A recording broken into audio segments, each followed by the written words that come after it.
자, 조금 쉬셨죠? 자, 우리 이제 두 번째 시간부터 또 문제 푼다고 얘기했을 거예요. 자, 책은 118쪽에 이제 57번까지는 했고요. 이제 58번 할 건데, 우리 그때 57번의 답은 3번이라고 얘기를 했고, 나눠드린 유인물은 안 읽었을 거예요. 그래서 오늘 나눠드린 게 아니라 저번 주에 나눠드렸던 유인물 잠깐 보세요. 거기에 62번 열탈진이라고 있어요. 이거 좀 설명드릴까 합니다. 자, 우리 고온에 의한 그 직업병 기억하시나요? 우리 공중보건에서 뭐 일반적인 공중보건에서 배운 거 4개 있었었잖아요. 하나가 열사병, 그 다음에 땀을 너무 많이 흘려서 열경련 일어나는 거고요. 그 다음에 우리 말초혈관의 확장, 그래서 순환이 잘 안 되고 심박출량이 줄어들고 기억하시죠? 열피비, 열피로라고도 표현한 거. 요 3개는 급성이지만 만성인 거, 열쇠약 있었습니다. 예. 그런데 우리가 저번 주 문제 푼 거에는 좀 다른 것 같기도 해요. 이건 뭘까? 다시 한 번만 복습할게요. 자, 32도였대요. 습도가 70%, 당시 체온이 38도 4분. 그렇게 고열 같진 않아요. 자, 피부는 땀으로 축축한 상태다. 자, 땀으로 축축했다는 거는 열경련일 확률이 많은데, 근데 열경련은 없어. 지금 뭐 통증성 경련 이런 말은 없거든요. 이건 열경련도 아닌 것 같아요. 그래서 이게 뭔가 봤더니, 자, 나눠드린 유인물입니다. 열탈진이라고 하는 거예요. 자, 그럼 열탈진이 뭐냐? 발안에 의한 탈수. 아, 탈수. 땀을 너무 많이 흘리는 겁니다.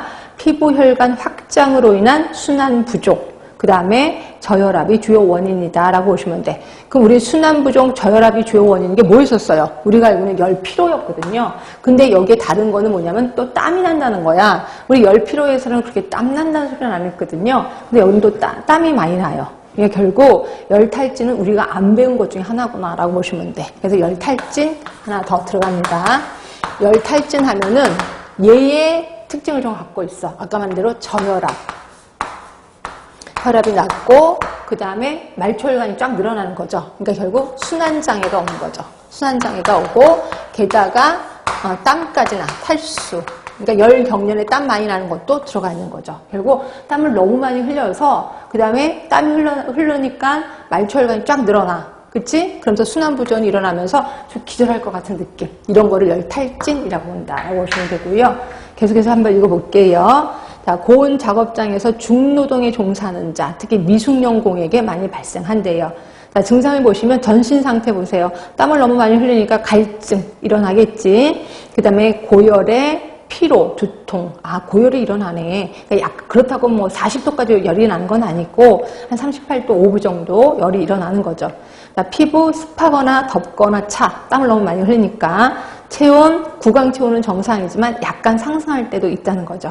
그리고 혈압은 감소, 맥박수 증가. 혈압이 감소되니까 내 몸이 보상작용으로 맥박수가 증가될 수밖에 없는 거죠. 그리고 혈액, 소변 검사 소견은 정상이래요. 그러면 치료, 쉬게 하면 되지 뭐. 그리고 땀이 너무 많이 흐르니까 땀 성분, 다시 말해서 염분 플러스 수분을 좀 보충해주면 되겠다라고 보시면 돼요. 하여튼 이걸 우리 열탈진이라고 하는 거고요. 자, 요거를 우리 한번 정리해 본 겁니다. 자, 그동안 배웠던 거, 우리 열사병. 아실 거예요. 체온 조절 중추의 기능 장애. 그리고 증상 써있고, 여기서 가장 큰 증상은 온도가 높다는 거. 체온이 급격하게 상승한다는 거. 요거인 거고, 체온의 상승이 있었습니다. 열탈진이요. 발안에 의한 탈수, 순환계 이상. 그래서 체온은 정상이지만 혈액도 정상입니다. 자, 보시면 옆에 써있죠. 생리시험소 휴식 해주라는 거고요. 열경련하면 땀을 너무 많이 흘려서 생기는 거. 그리고 통증성 경련이라고도 얘기했었을 겁니다. 그래서 보시면 통증성 경련이 있을 거고, 체온, 혈액 농축, 체온은 정상이야. 혈액 농축은 현저하죠. 왜? 땀을 너무 많이 흘렸으니까 혈액이 농축될 대로 농축됐겠구나 생각하시면 되고, 그리고 관리 방법은 똑같은 애, 생리시험수.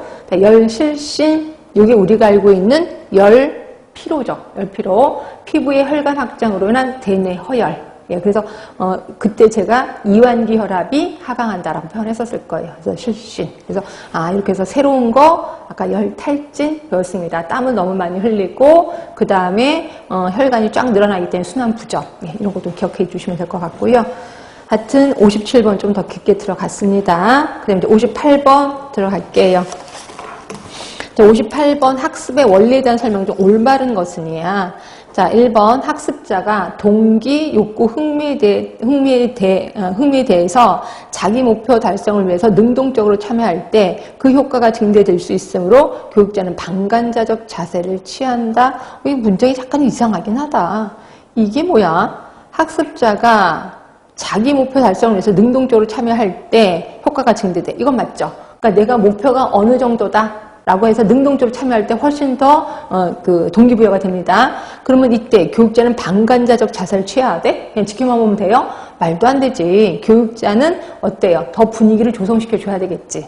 그래서 일단 방관자적 자세가 좀 마음에 안 들어요. 자, 두 번째입니다. 학습자의 요구 수준과 발달 수준에 맞게 계획되며 학습 원리는 그렇겠지.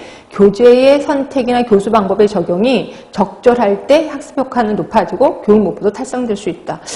다 괜찮은 말만 되어 있는데 답은 2번이려나? 자, 3번 볼게요. 자, 교육은 사회 속에서 생활하고 있는 교육자와 학습자가 상호작용하며 이루어지는 과정이므로 맞지? 교육자와 학습자가 상호작용하는 거. 자, 교육자가 생활하는 사회의 문화, 관습, 가치관과 일관성이 있어야 된다. 맞아요? 이거? 일관성이 있어야 돼. 문화, 관습. 맞아요? 에이, 거짓말. 교육자가 아니라 학습자지. 교육자는 가르치는 사람이고 대부분 학습자의 관습, 학습자의 가치관과 일관성이 있어야 된다는 거죠. 결국 이거는 단어 하나가 틀린 거네. 그래서 3번은 틀린 거고요. 자, 4번입니다. 학습한 내용이 모두 일상생활에 응용될 수 있는 것은 아니므로 학습 내역과 그의 구성, 전개 등이 통합되는 것은 어렵다. 자, 원래 보건교육, 특히 보건교육 같은 경우는 일상생활에 응용이 될 수 있어야 됩니다. 응용이 될 수 없다면 그건 죽은 학문이라고 생각하시면 돼요. 그래서 응용될 수 있는 것이 아니므로가 아니라 응용될 수 있으므로 이렇게 이야기해야 돼. 그렇죠? 그래서 통합이 되어야 한다라는 거지 어렵다라면 틀린 겁니다. 그래서 4번은 틀린 거고 답은 그냥 2번이 맞네요. 그렇죠? 자, 그럼 59번이에요. 자, 보건교육 시 매체 활용이 가장 대중성을 갖는 매체 활용이 가장 대중성을 갖는 거 하면 당연히 지역사회 아니야? 지역사회를 대상으로 보건교육을 하면은 매체 활용이 대중성을 갖겠죠. 그래서 답은 1번인 거고요. 이 문제가 좀 이상하긴 한데 답은 그냥 변함없이 고를 수 있을 것 같아요. 자, 60번입니다. 보건교육 사업의 우선순위 결정 시 가장 많이 고려해야 할 것. 계획성, 자발성, 예산 규모, 심각성. 요거 하면서 뭐 생각나셔야 돼요? 네, BPRS 생각하시면 될 것 같아요. BPRS 공식 기억하시나요? A 플러스 2B 곱하기 C. 자, A는 크기, B는 심각성, C는 사업의 효과. 세 개 중에 하나가 나오면 답이겠죠. 그래서 봤더니 크기 없잖아요. 심각성 있네. 그러면 답은 2번이에요. 심각성. 그리고 사업의 효과 이런 거 없잖아요. 그러니까 우선순위에서 BPRS를 알고 있느냐라는 문제예요. 답은 4.